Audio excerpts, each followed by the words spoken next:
Ever since I ended up in a wheelchair due to an accident 3 years ago, my husband and mother-in-law have become much colder towards me. One night, my husband said something I couldn't believe. "Sorry, but could you please leave this house for a moment?" "What? What do you mean?" I asked, shocked. "I mean exactly what I said. My mother and I talked it over and decided," he replied. "Are you saying you want a divorce?" I asked, trying to understand. "Yes, that's it. I've been thinking about it for a long time now. You can't earn any money, so I don't need you," he said harshly, as if he was squeezing blood from a stone. "I understand. Thanks for everything, and thanks for leaving me with nothing," I said, getting up. I left, knowing it would take them some time to realize the meaning of my words. My name is Linda Gray. After graduating from university, I have been working at my current company for 7 years. "Well then, I'll be heading out. Thanks for your hard work." "Thanks for your hard work too," a colleague replied as I closed my laptop and got up from my seat.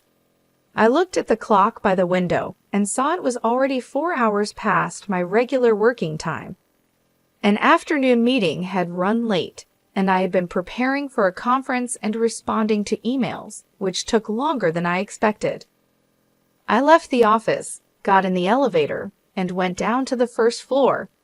As I walked through the automatic glass doors at the entrance, I saw that the sun had already set.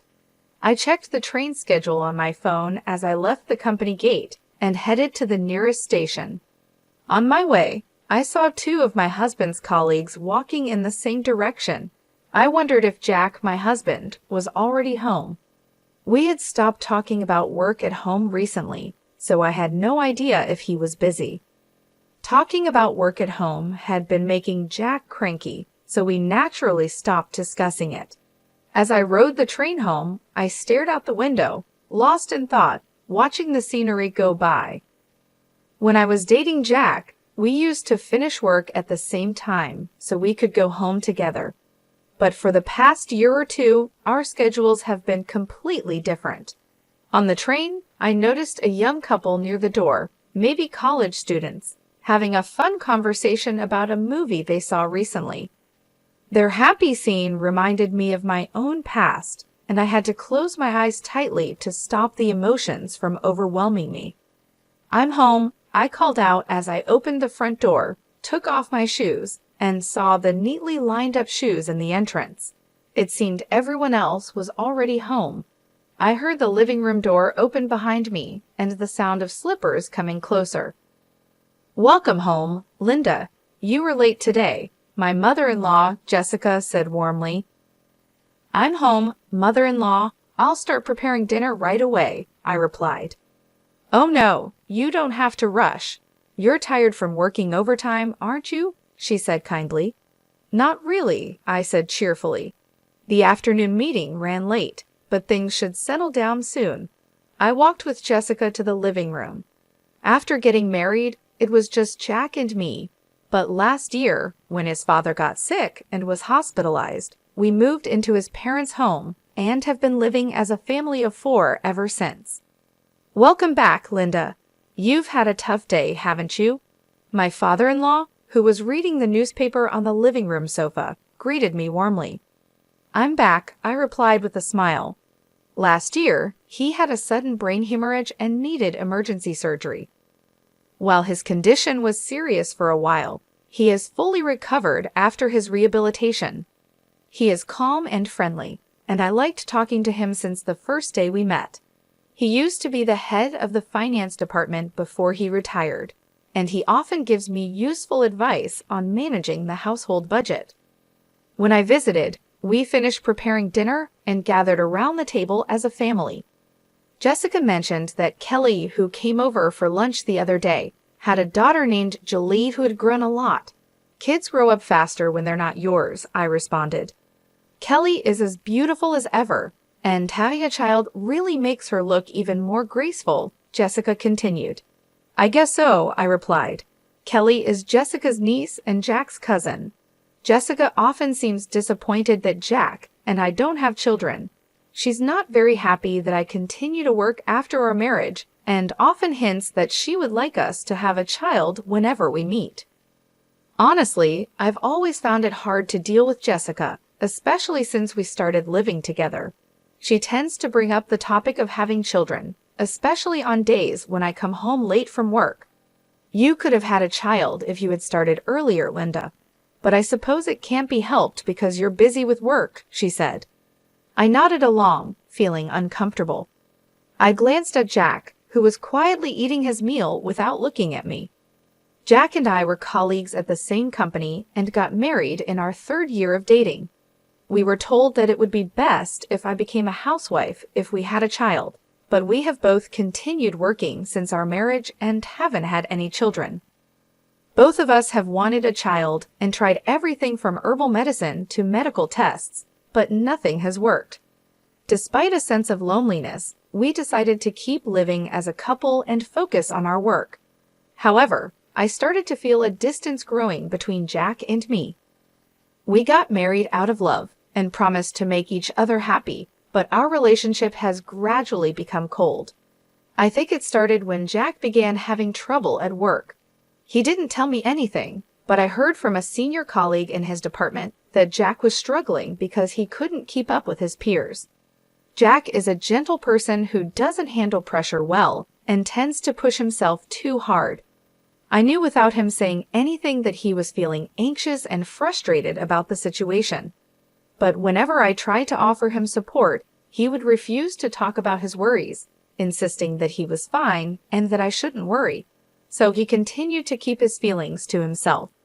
I couldn't push him to open up, and I felt helpless that I couldn't be there for him. Even so, on our days off, we would make an effort to travel together or spend a relaxing day at home, enjoying our time together as a couple. When I felt drained from our unsuccessful attempts to have a baby, Jack was always there, quietly supporting me. That's why, even if I couldn't solve Jack's problems directly, I wanted to be by his side, providing comfort and peace. The turning point came when I got a promotion at work. I was recognized for my achievements on the projects I worked on and was one of the fastest among my peers to get promoted. That's amazing. Congratulations, Linda, Jack had said. I can't forget the look on his face when he congratulated me. I was so touched that I could only manage a simple thank you. As my work got busier, the distance between Jack and me seemed to grow. We spent less time together, our conversations became fewer, and when my income surpassed Jack's, we hardly even made eye contact anymore. I would watch Jack as he finished his meal in silence and then left the table without a word. I can't help but wonder if I hadn't been afraid of being pushed away and had tried harder to support him, would we have a different relationship now? When I opened my eyes, the first thing I saw was the bright white light of a fluorescent bulb. After blinking a few times, I looked around and realized I was lying in a hospital bed. I looked down and saw an IV in my arm, and both of my legs were wrapped in layers of bandages and casts. The moment I tried to move, an intense pain shot through my body. Tears welled up in my eyes from the sheer pain. My body felt as heavy as lead, and it seemed impossible to move. What on earth had happened? I tried to recall my memories leading up to that moment. I remembered going to work as usual, finishing a meeting and report, and leaving work on time for the first time in a while. After leaving the office, I was heading towards the station, which was busier than usual because of rush hour. Then I heard the screeching sound of sudden brakes from behind me. I turned around and felt a violent shock. I realized I'd been hit by a car. Fear and pain spread through my body.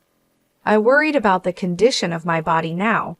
I heard footsteps approaching, and suddenly the curtain around my bed was opened. "Oh, Mrs. Gray, you're awake, but you shouldn't try to get up yet," said a young female nurse in a rushed tone. "I understand you're confused, but your doctor will explain everything shortly. Please stay calm for now." Okay, I replied, and the nurse left in a hurry. A few minutes later, the doctor arrived and explained what happened.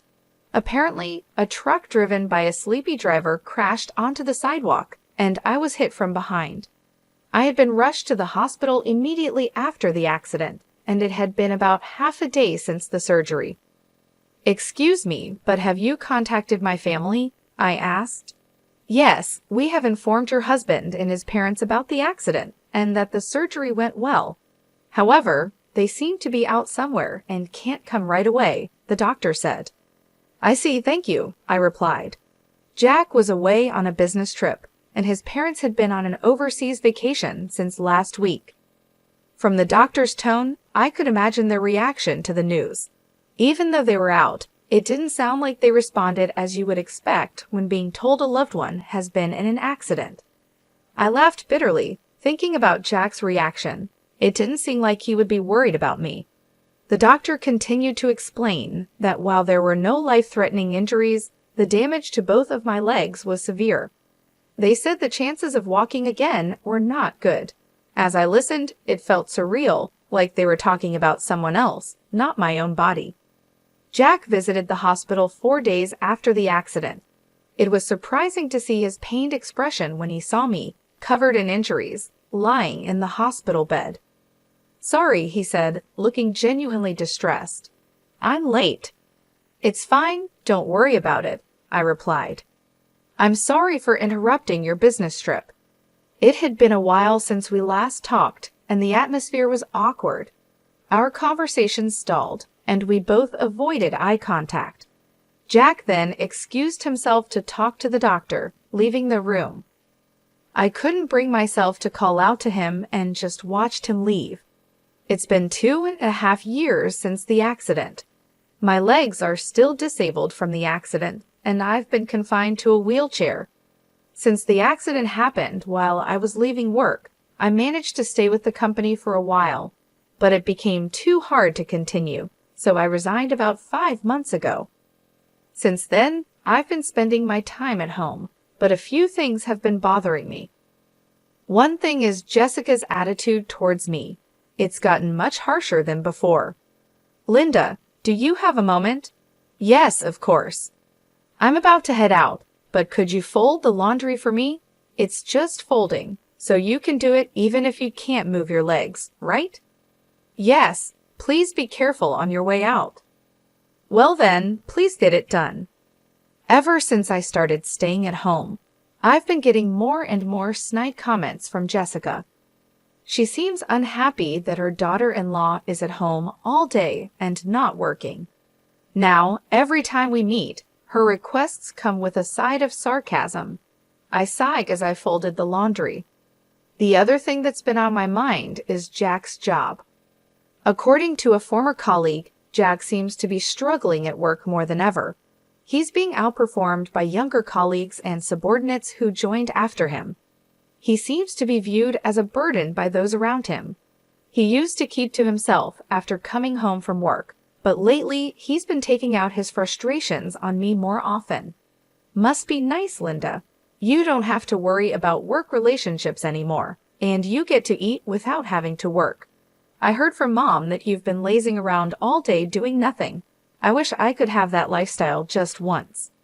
I no longer saw any trace of the kind Jack I once knew. His sarcastic remarks left me feeling sad for the man he had become. One night, he said, "I hate to ask this, but could you please leave this house?" I was at a loss for words, unable to understand the meaning of his abrupt statement. "What? What do you mean?" "I mean exactly what I said. My mom and I have talked it over and decided." I turned to look at Jessica, who was sitting next to Jack. "Linda, ever since you quit your job, you haven't contributed to the living expenses or helped around the house. You've just been staying at home all the time. To be blunt, it's a nuisance for you to stay here any longer," she said. I don't. Don't you think it's rude to live off others without making any contribution to their household?" Jessica continued, a triumphant look in her eyes. Jack remained silent, avoiding eye contact with me. "Jack has a tough job too. Just because you're married, he doesn't have to support you anymore," she added. I looked at Jack, who was staring down. "Jack is asking me to leave.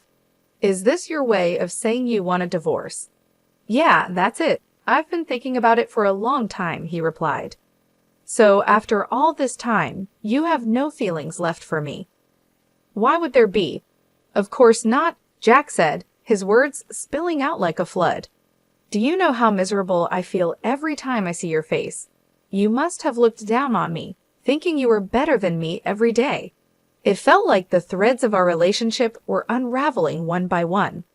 I tolerated you because you were contributing to the household expenses, but things have changed now. You're just someone who neither works nor has money, he said, clenching his fist, his words cutting like a knife. I don't need you now that you can't earn money. The last thread snapped. I understand, I said. For the first time, Jack looked at me. But I have a condition. All the divorce procedures will be handled through a lawyer. If you agree to that, I will pack my things and leave within the week. Sure, that's fine, right, Jack? Jessica said. Jack nodded silently. Well then, that's how it is, Jack, I said, jolting him out of his silence. Thank you for everything up until now, and thank you for leaving me with nothing, I said before walking out. A few days had passed since I left the house.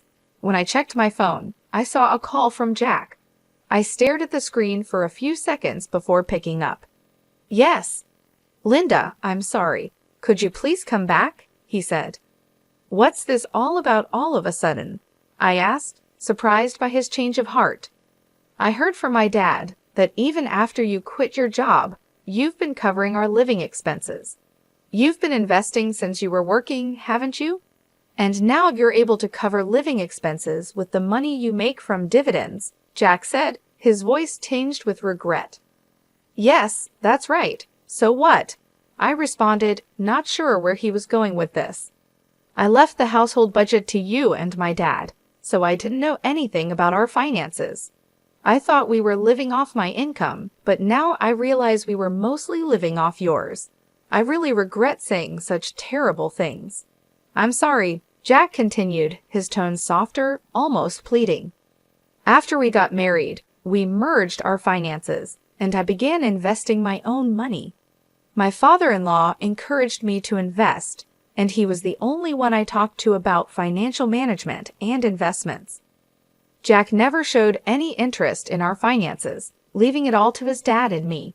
So what am I supposed to do if I come back? I asked, trying to keep my voice steady. Well, my dad says that with my income alone, it's impossible to maintain the same standard of living we've had. Besides, I'm not confident that I can keep my current job for much longer. I'm struggling at work, and I don't know how much longer I can hold on, Jack admitted, his voice breaking.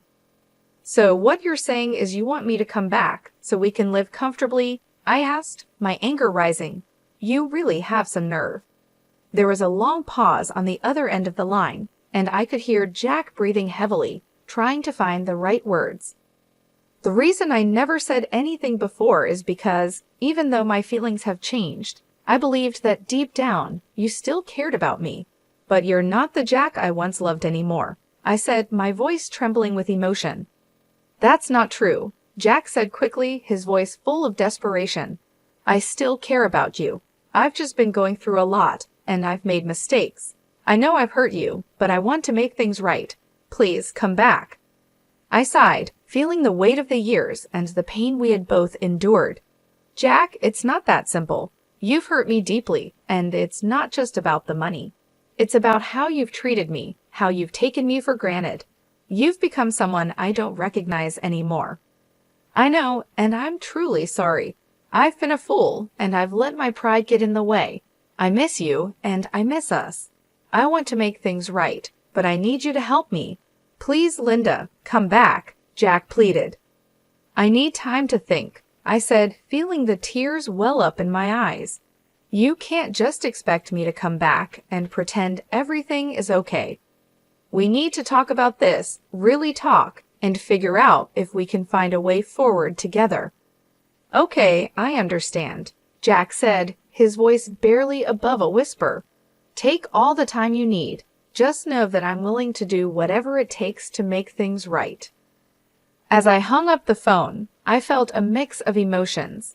Part of me wanted to believe Jack, to believe that he could change and that we could find a way to rebuild our life together. But another part of me was deeply hurt and uncertain if I could ever trust him again. I knew that whatever decision I made, it wouldn't be easy, and it would take a lot of time and effort to heal the wounds that had been inflicted over the years. "I still love you, Linda," Jack said, his voice full of desperation. "There's no need for you to say anything more," I replied firmly. "All my feelings for you have vanished. The last time we talked, I made it clear that whatever happens to you and your family from now on, I just don't care. Thank you for leaving me with no trust, no memories, nothing at all," I continued, my voice cold and unyielding. "Wait, Linda, please forgive me," Jack pleaded, his voice breaking. "I'll handle all the divorce arrangements through my lawyer. Don't ever contact me again," I said, my tone final. I hung up the phone and immediately blocked his number, cutting off any further communication. After that, the divorce process moved quickly, and I made a clean break from Jack. The only person I still kept in touch with was my father-in-law. One day, my phone rang. It was my father-in-law. "So have you had any trouble living alone since you split up with Jack?" he asked kindly. "No, not particularly," I replied, feeling a bit relieved to talk to someone who genuinely cared about my well-being. "That's good to hear. I'm sorry for the trouble we caused you, Linda. When I heard what happened from Jack and my wife, I was so angry that I couldn't help but shout. I shouldn't have ignored the terrible way my wife and son treated you for so long. I'm truly sorry that I didn't do more to help," he said, his voice filled with regret. "It's okay, sir. Please don't worry about it," I replied, trying to ease his guilt. "Actually, I caused some trouble too. After I left, things didn't go well at the house. Even without my income, Jack and Jessica kept living extravagantly without cutting back on their lifestyle. They ended up pawning their belongings and even went into debt. My father-in-law, frustrated with their irresponsible behavior, recently divorced his wife. I see this as a good chance to rethink my life," I continued. "I can live just fine with my current lifestyle, and I want to take on new challenges. I feel optimistic about the future, even though things have been tough." "That's the spirit," my father-in-law said, a hint of pride in his voice. "You've always been strong, Linda. I have no doubt that you'll come out of this even stronger." After hanging up, I reflected on how much my life had changed. I had always been the one to keep our household running smoothly, managing our finances and making sure everything was in order. After we got married and combined our finances, I began investing my own money with the encouragement and guidance of my father-in-law. Jack had never taken an interest in our finances, leaving everything to his father and me. Since the divorce, I've had to make some adjustments, but overall, I've managed well. I've learned to live within my means, cutting back on unnecessary expenses and focusing on what truly matters. I've also started taking on new challenges, exploring new hobbies, and reconnecting with old friends. It hasn't been easy, but I've found a sense of independence and self-reliance that I hadn't realized I was missing. Reflecting on my relationship with Jack, I couldn't help but feel a mix of sadness and relief. We had once been so in love, but over time, our relationship had deteriorated. The pressure from his job, the expectations from his family, and our struggles to have a child had all taken their toll. Jack had changed, becoming someone I no longer recognized. His coldness and lack of support had driven a wedge between us, and no matter how much I tried to reach out to him, he had pushed me away. When I finally made the decision to leave, it was the hardest thing I had ever done. But now, looking back, I realize it was also the best decision for both of us. Jack needed to face his own issues, and I needed to find my own path. The divorce proceedings were straightforward, thanks to the help of my lawyer and the support of my father-in-law. He had always been kind to me, treating me with respect and offering his wisdom and advice on financial matters. Even after the divorce, he remained a source of support, checking in on me regularly and offering his assistance whenever I needed it. I learned that after I left, the household fell into chaos. Without my financial support and management, Jack and Jessica continued to spend recklessly, refusing to cut back on their lavish lifestyle. They eventually had to pawn their belongings and even went into debt. My father-in-law, frustrated with their irresponsibility and fed up with the constant stress, decided to divorce Jessica. Now, I see this as a chance to reassess my life and set new goals. I've been focusing on my own happiness and well-being, taking things one day at a time. I found new strength within myself and a renewed sense of purpose. I've also started to explore new opportunities, whether it's a new hobby or a potential career change. Life may not have turned out the way I expected, but I'm determined to make the most of it. As I laughed cheerfully with my father-in-law over the phone, I felt a sense of relief and hope. The future is uncertain, but I'm ready to face it with a positive attitude and an open heart. I'm grateful for the lessons I've learned and the support I've received, and I'm excited to see where this new chapter of my life will take me.